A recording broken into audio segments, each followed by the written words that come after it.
Kadang tuh kita kena penyakit cuman gara-gara seperti itu. Entah kita batin yang buruk kepada orang yang soleh, atau batin yang buruk pada tempatnya orang yang soleh, sehingga kita kena penyakit aneh-aneh. Ya, naudzubillah min dzalik. Akhirnya setelah sembuh, pergilah nih, ya, Raja Tuba. Beliau pergi bersama pengawal-pengawalnya, melanjutkan perjalanan. Setelah berjalan sekian jauh, sampai di suatu tanah datar, ya, tanah datar. Berhenti di situ, istirahat. Kemudian mau melanjutkan perjalanan lagi, kurang lebih ada 400 pengawalnya yang semuanya itu ulama. Raja Tuba itu kalau berangkat ya ada ulamanya, penasihat-penasihat dibawa. Itu ada kurang lebih 400 orang. Ya, kurang lebih 400 orang diajak oleh Raja Tuba untuk apa? Untuk ikut dalam perjalanannya. Tapi kali itu mereka semua tidak mau melanjutkan perjalanan. Mereka cuma duduk berhenti di situ. Hal ini mengundang tanda tanya Raja Tuba. Ya, kenapa kok mereka tidak mau pindah? Kenapa mereka kok tetap di situ, tidak mau bergerak dari tempat duduknya? Akhirnya saya ambilkan ceritanya biar enak. Bagaimana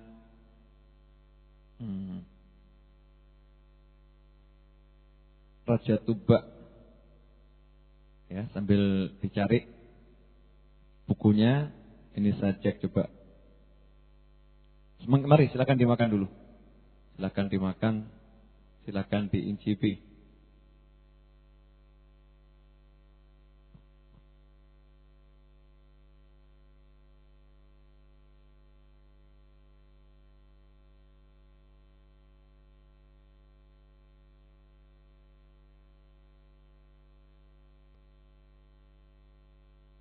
Ya Arhamar Rahimin.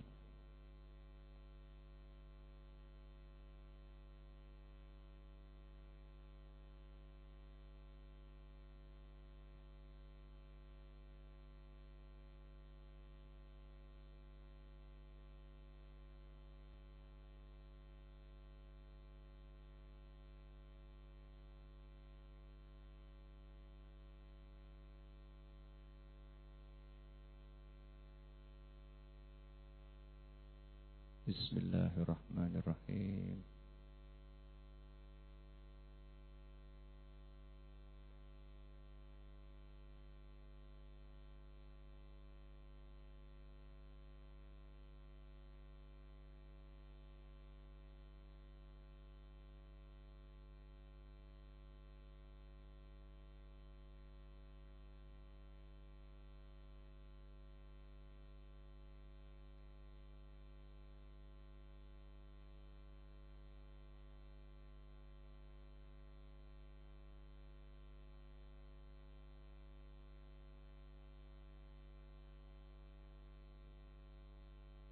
Ya.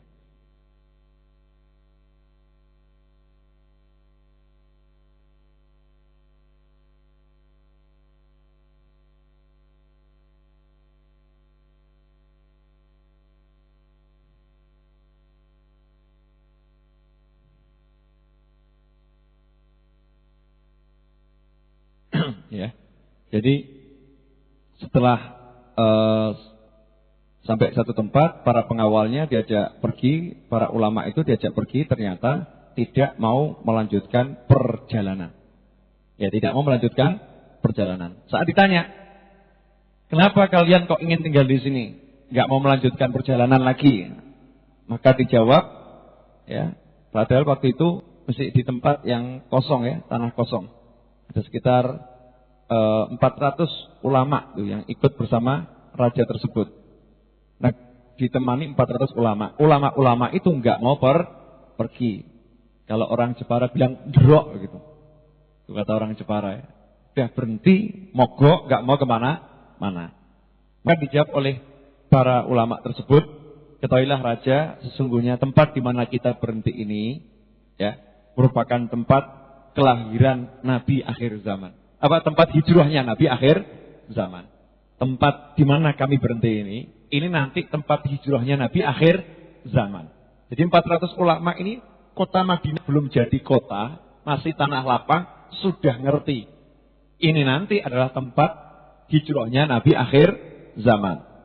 Kemudian ditanya, kenapa kalian di sini? Tidak lama lagi. Ini ngomongnya 1000 tahun sebelum lahirnya Rasulullah SAW, kalau nggak salah. Jadi jauh-jauh hari. Nanti coba kita lihat ya tepatnya.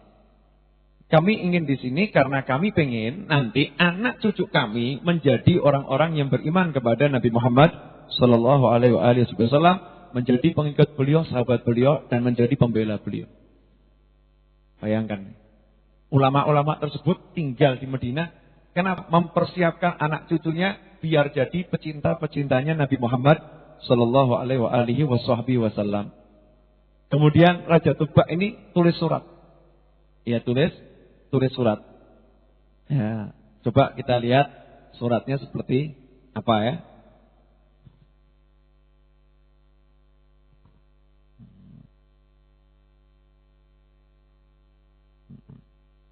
Lampiran. Nih. Surat yang dan syair yang dititipkan kepada Abu Ayyub Khalid bin Zaid berbunyi. Jadi dititipkan surat itu kepada Abu Ayyub Khalid bin Zaid. Ya, Abu Ayyub Khalid bin Zaid, seorang sahabat ya. Dari kakek-kakeknya terus. Dari turun-temurun itu suratnya ada. Syahidu ala Ahmad annahu Rasulullah barin nasami falau mudda umri ila umrihi lakuntu waziran lahu wa bna ammi. Aku bersaksi bahwa Ahmad adalah utusan dari Allah. Allah pencipta angin sepoi-sepoi. Kalau umurku dipanjangkan hingga menemui beliau, pastilah aku akan menjadi pembantu dan sepupunya. Jadi saudaranya akan jadi pembantu dan saudaranya. Diriwayatkan itu syairnya ya. Kalau suratnya, jadi surat ada syairnya. Suratnya berbunyi seperti ini, sebagaimana disebutkan oleh Ibnu Ishaq.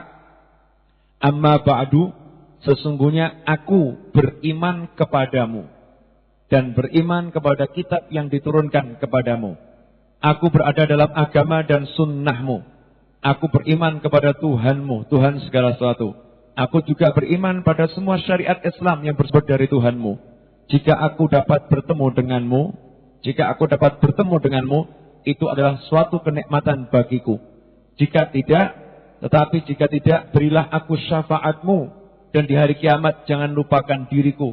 Karena aku adalah umatmu yang terdahulu. Dan aku telah berbaiat sebelum kedatanganmu.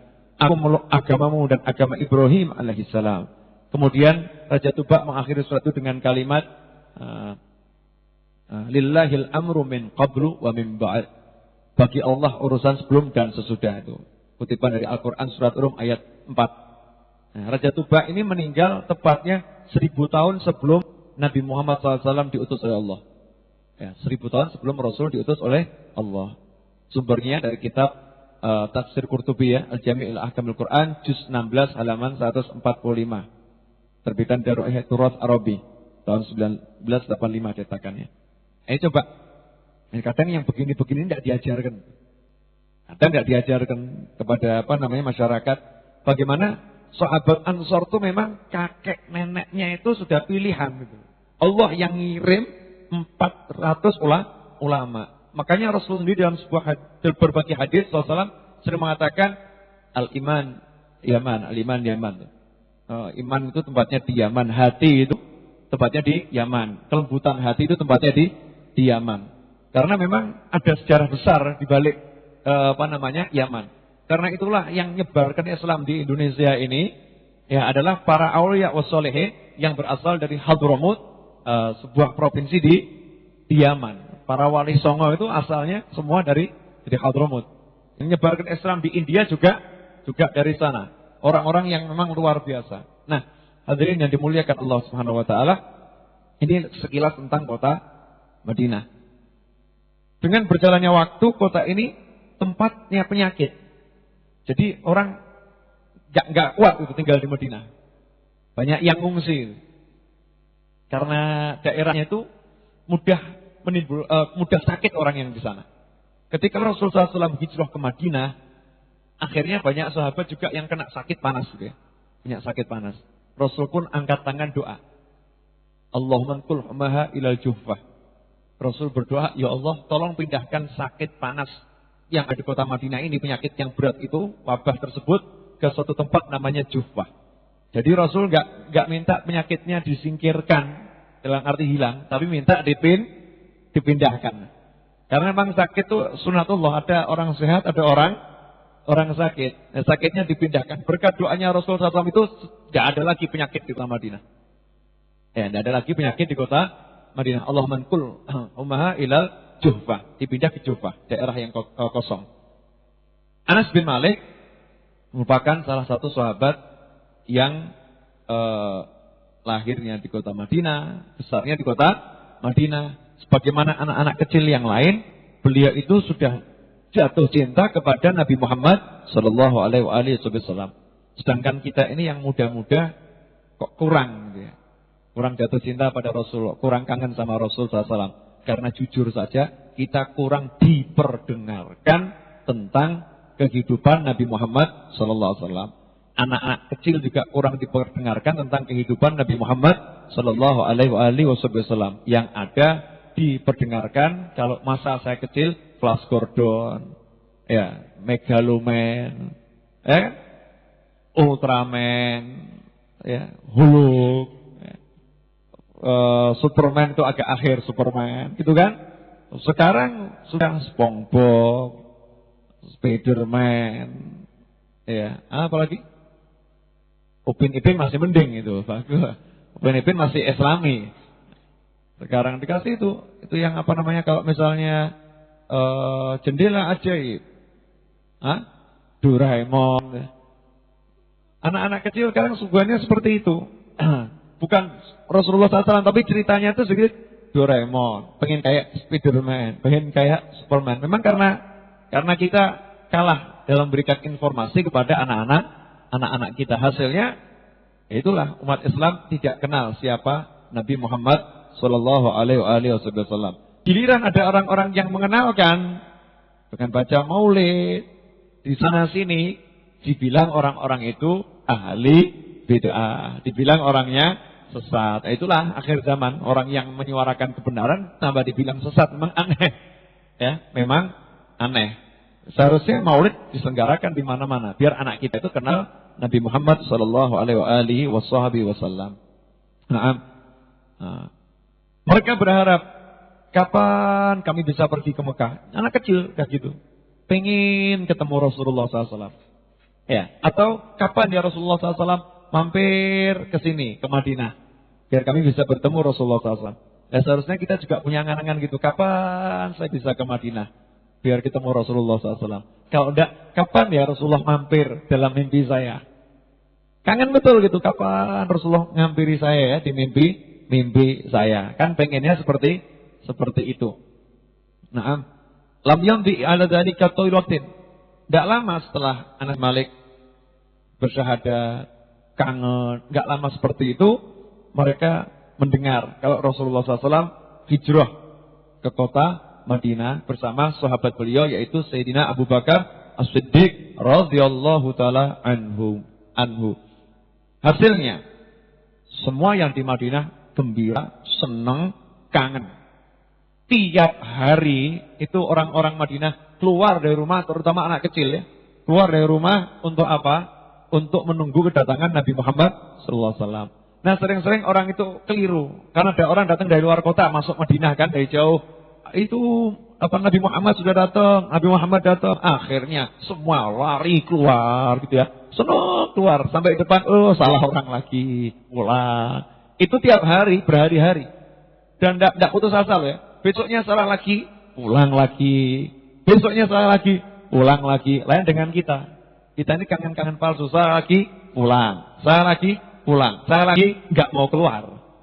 Kesel aku, gue yang teko nanti aja kalau udah datang baru mau keluar kan seperti itu. Nah ini enggak, diuji nih orang-orang Madinah bagaimana cintanya pada Rasulullah SAW. Makanya warga Madinah itu disebut Ansor, penolong, ya disebut penolong. orang-orang yang betul-betul nolong Nabi Muhammad sallallahu alaihi wasallam. Wa ta'alaqatil uyun wal qulub bi tariqil maimun. Mata, hati semuanya terikat dengan jalan yang akan dilalui oleh Nabi Muhammad SAW. Pandangan mata, pandangan hati semua ke jalan tersebut.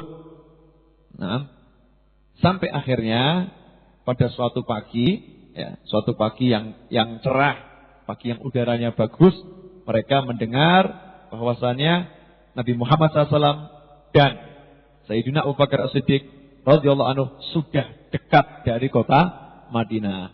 Maka yang wanita-wanita yang tua, mereka tuh keluar di atas karena rumah-rumah orang-orang Arab di Mekah, di Madinah sana atau di Mekah Timur Tengah, bentuknya itu selalu ada lantai atas.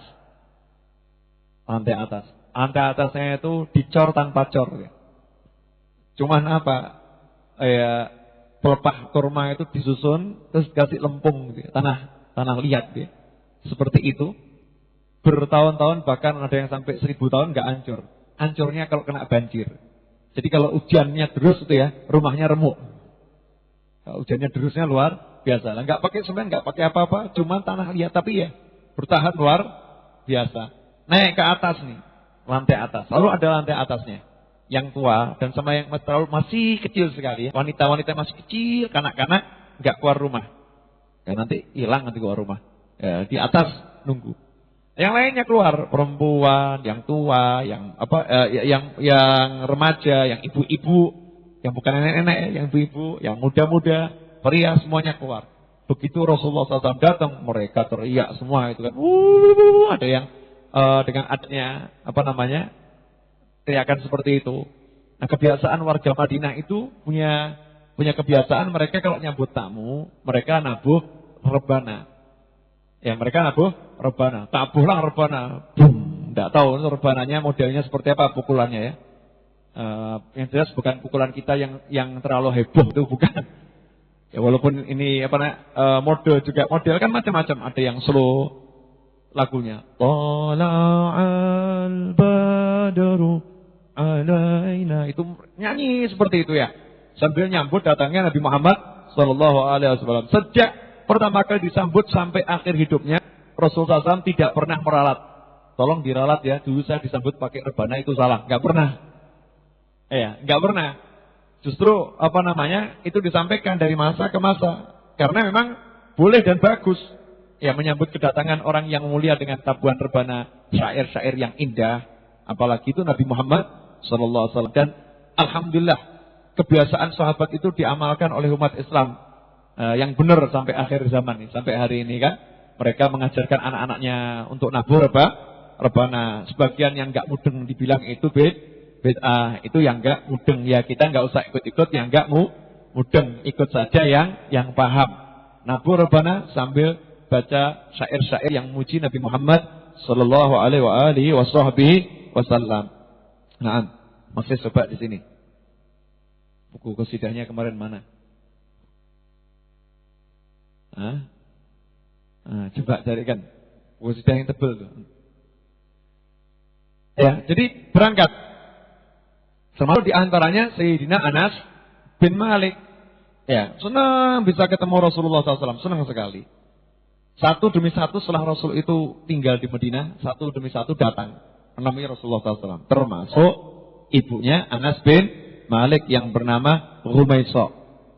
Ya, datang menemui Rasulullah SAW. Kemudian berkata, wahai Rasul, semua orang sudah datang menghadap kepadamu dan memberi hadiah. Saya tidak punya apa-apa. Saya nggak punya apa-apa. Saya cuma punya anak laki satu ini. Cuma punya anak laki satu ini. Sudah, anak saya hadiah buat kamu, wahai Rasulullah SAW. Biar jadi pelayanmu, biar melayanimu. Ini ibu sekarang yang menghadiahkan anaknya buat Rasulullah SAW masih ada enggak ya? Masih bisa. Rasul syariatnya hidup, Rasulnya hidup di alam barzah sana ya. Rasulullah, saya persembahkan anak saya untuk mengabdi kepadamu. Jadi hidupnya anaknya ini cuma buat jihad dalam arti berdakwah di jalan dan Allah. Melayani masyarakat, melayani umat. Bukan jihad dalam arti yang enggak benar ya.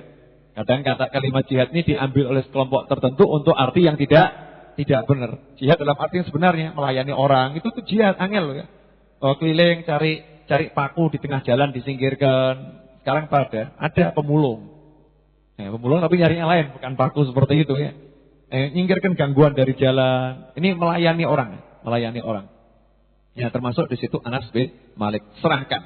Ya Rasulullah, semuanya sudah ngasih hadiah kecuali saya. Ini anak saya hadiah buat kamu. Fakhudhu falyakhdim kama syi'ta. Biar ngabdi kepadamu, terserah engkau perlakukan seperti apa. Maka Rasulullah SAW segera megang Anas bin Malik, kemudian kepalanya langsung dibelai. Itu coba ya. Pertama kali ketemu sudah langsung dilus-lus kepalanya. Nikmatnya luar biasa. Yang ngelus-ngelus ini kepalanya Nabi Muhammad sallallahu alaihi wasallam. Karena Anas bin Malik, Sayyidina Anas bin Malik, biasanya beliau waktu jadi pembantu Rasulullah SAW, umurnya baru 10 tahun. Ya, baru 10 tahun. Betapa pinter ibunya ya. Anaknya dikasihkan Rasulullah SAW melayani Rasulullah. Ya udah, jaminannya ya surga. Jaminannya surga. Singkat cerita, Anas bin Malik menyatakan, saya mengabdi pada Rasulullah SAW sampai beliau meninggal dunia. Kalau di total lamanya 10 tahun. Karena Rasul kan di Madinah selama 10 tahun. Rasul masuk Madinah umurnya 53 tahun. Rasul wafat umur 63 tahun. Sehingga di Madinah Rasulullah SAW itu hidup berjuang selama 10 tahun. Dan sampai hari ini beliau ada di kota Madinah. Ya, sampai hari ini ada di kota Madinah. Lalu bagaimana pengalamannya jadi pembantu Nabi Muhammad sallallahu alaihi wasallam? Ya, bagaimana pengalamannya? Singkat saja. Dikatakan bahwasannya Anas bin Malik ini selama 10 tahun jadi pembantu Rasulullah SAW tidak pernah ditegur begini. Kenapa kamu kok tidak begitu? Kenapa kamu kok begitu? Tidak pernah ditegur. Jadi dibiarkan, tidak pernah ditegur. Kalau disuruh untuk melakukan sesuatu, kok belum dijalankan? Tidak pernah Rasul mengatakan, loh kok belum kok? Gimana kamu tidak pernah? Ya, diam aja Rasulullah SAW. Kalau nanti salah satu yang tinggal di rumah Rasulullah SAW, entah pembantu yang lain, mengatakan, kamu disuruh Nabi kok belum dijalankan? Ayo cepet. Rasul mengatakan, biarkan. Jangan dipaksa untuk tergesa-gesa. Seperti itu perlakuan Nabi Muhammad SAW kepada Anas bin Malik. Bahkan Anas bin Malik mengatakan 10 tahun saya itu melayani Rasulullah SAW. Justru pelayanan Rasulullah buat saya itu lebih banyak daripada pelayanan saya buat Rasulullah SAW. Coba ini. Khidmatuhu, ya, khidmahnya Rasul buat saya itu lebih banyak daripada khidmahnya saya buat Rasulullah SAW. Ini kadang orang khidmah sama kiai, ulama ya juga gitu. Gayanya khidmah sama kiai sama ulama. Akhirnya kiai atau ulamanya khidmah kepada orang-orang tersebut lebih banyak daripada orang itu melayani kiai atau ulama tersebut. Jadi sunnah ini ya. Sunnah nitipkan anak sama kiai, sama ulama dititipkan untuk bantu. Ya otomatis kalau bantu nanti kan dididik. Nah hasilnya apa? Setelah lama ibunya datang lagi. Ya Rasulullah SAW, anak saya tolong dikasih hadiah, didoakan. Ini pintar kan ibunya? Tolong doakan anak saya biar jadi orang yang manfaat. Misal seperti itu ya. Maka saat itulah Nabi Muhammad sallallahu alaihi wasallam mendoakan Sayyiduna Anas bin Malik dengan doa seperti ini. Allahumma rzuqhu malan wa waladan wa barik lahu. Ya. Allahumma rzuqhu malan wa waladan wa barik lahu. Terus dalam kelanjutan doanya, dan panjangkan umurnya dan masukkan surga. Enak enggak ini? Ya Allah, beri dia rezeki harta yang banyak, anak keturunan yang banyak, berkati harta dan anak keturunannya, panjangkan usianya, kalau mati, wafat, masukkan ke dalam surga. Siapa yang enggak mau didoakan seperti itu? Duit banyak, keturunan banyak, panjang umur, meninggal masuk surga. Ini puncak kebahagiaan. Dawa umur sugih. Ada orang panjang umur melarat, miskin, repot. Anak banyak miskin, repot. Anak banyak nggak punya harta, harta banyak nggak punya anak, juga kurang sempurna. Ini hartanya banyak, anaknya banyak, umurnya panjang, berkah, meninggalnya husnul khotimah, masuknya ke dalam surga. Itu doanya Nabi Muhammad SAW untuk Anas bin Malik. Hasilnya, Anas bin Malik itu umurnya, menurut riwayat, ada yang mengatakan 95 tahun sekian, kebanyakan riwayat mengatakan 100 tahun lebih. 100 tahun lebih. Dan hobinya Anas bin Malik adalah khataman Al-Quran. Ini hobinya Anas bin Malik, khataman Al-Quran. Beliau tuh deres Al-Quran terus gitu ya. Nanti kalau udah mau khatam, tinggal beberapa surat, anak cucunya dikumpulkan. Atau kadang tinggal hampir doanya saja, anak cucunya dikumpulkan. Terus apa? Beliau berdoa, anak cucunya ngamini. Nah, nggak perlu undang-undang tonggo. Kenapa? Anak cucunya jumlahnya udah lebih dari 100. Jangan tanya istrinya berapa. Nggak mungkin satu yang jelas itu. Anak cucunya lebih dari 100. Angkat tangan, doa, khatmul Quran. Makanya kalau sekarang ada orang buat majelis khatmul Quran, keliling hataman-hataman terus, itu sunnahnya Nabi Muhammad SAW dan sunnahnya para sahabat. Justru aneh kalau orang bilang khatmul Quran itu bid'ah. Itu anehnya luar biasa. Ini kebiasaan sahabat Anas bin Malik. Nah, masih kecil, coba bayangkan ya, umurnya kan belasan tahun. Dikasih nasihat oleh Rasulullah SAW. Nasihatnya bunyinya bagaimana? Nih coba kita dengarkan bagaimana nasihatnya Anas bin Malik. Ya bunayya. Ya bunayya. In qadarta an tusbiha wa tumsiya wa laysa fi qalbika ghishun li ahadin fa'al. Duhai anakku, kalau bisa, usahakan kamu itu berada di pagi hari dan sore hari. Maksudnya, kalau kalimat berada di pagi hari dan sore hari, itu maksudnya sepanjang hari. Kalau bisa sepanjang hari, jangan ada di hatimu rasa dengki kepada siapapun. Jadi masih kecil tuh diajarnya gitu, jangan dengki ya. Sekarang ini pelajaran buat orang tua pun nggak masuk ini. Jangan dengki, jangan iri dalam arti yang negatif. Jangan iri, jangan dengki pada siapapun. Ya bunayya. Inna dzalika min sunnati. Duhai anakku, tidak punya rasa dengki, iri pada seorang pun itu merupakan bagian dari sunnahku. Nah, orang kan menganggap sunnah itu kan cuman sholat sunnah, puasa sunnah, seperti itu. Tapi yang sunnah wajib, sebagaimana katakan Ibnu Athaillah, sunnah batin itu kan wajib hukumnya. Rasul nggak sombong, Rasul nggak dengki, Rasul nggak iri. Itu nggak dipelajari sekarang. Bahkan kalau ada sekelompok orang yang pelajari secara khusus, pakai dikasih nama ilmunya ilmu tasawuf, katanya ini ilmu bid'ah lagi. Ini kan orang-orang aneh yang ngomong ilmu tasawuf, ilmu bid'ah. Padahal itu ilmu, ilmu untuk menjalankan sunnah yang hakiki, sunnah batin, yaitu membersihkan hati dari segala kotoran jiwa. Kalau bisa, kamu jangan punya dengki. Itu sunnahku. Wa man ahya sunnati faqad ahabbani. Siapa yang menghidupkan sunnahku, maka dia telah mencintaiku.